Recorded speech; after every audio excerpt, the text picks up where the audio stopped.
Let's talk about one of the most powerful forces in all of human history, nationalism.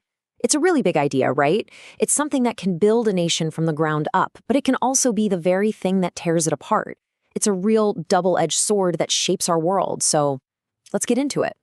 So let's start with a pretty simple question. What does it actually mean to love your country? I mean, think about that feeling of pride when you see an athlete from your country win a gold medal, or, that feeling during a national holiday. That feeling, right there, that's the heart of what we're talking about today. Okay, so what's the official definition of nationalism? Well, it is that feeling of love and pride for your nation. Absolutely. But it's way more than just an emotion. It's also a political bond. It's this wild mix of personal feeling and big political ideas that taps into our basic human need to belong. And that's what makes it so incredibly powerful. All right, first up, let's look at the positive side. Nationalism as this great unifier. I mean, how does this one idea manage to bring millions of different people together and make them feel like part of a single united nation?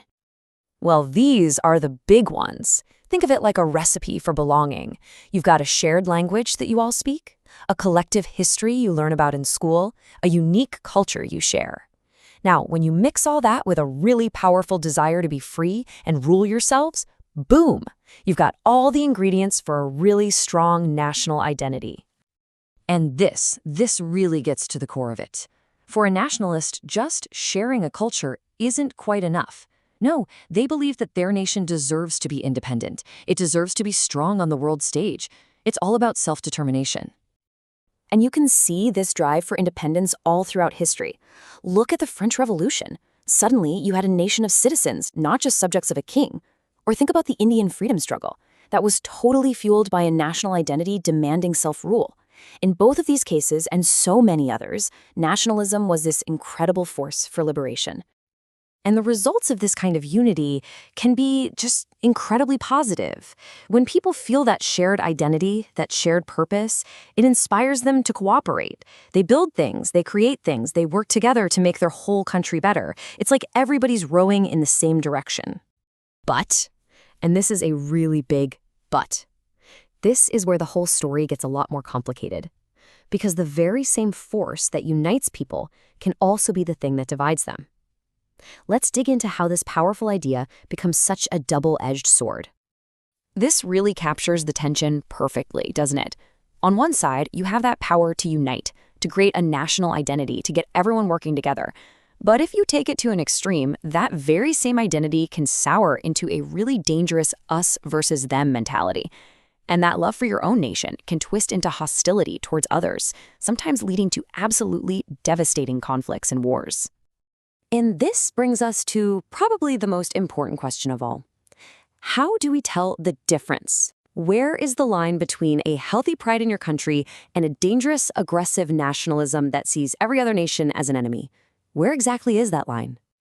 Finding that line is really all about understanding a more balanced, a more mature vision of what it means to be a nationalist. So let's explore what that actually looks like. So here's the crucial point. True, healthy nationalism isn't about believing your nation is superior to everyone else. Not at all. It's about having a deep love and pride for your own country, while also having a fundamental respect for other nations and their right to do the same. It's about pride, not prejudice. Okay, so let's do a quick recap. Nationalism is a seriously powerful emotional and political bond.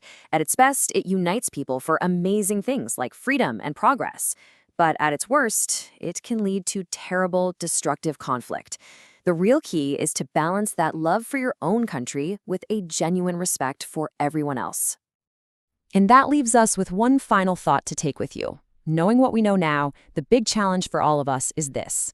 How do we, in our own lives, in our own communities, encourage that unifying, progressive spirit of nationalism, while actively pushing back against the divisive us versus them mindset that's caused so much harm? Finding that balance, that's the real test.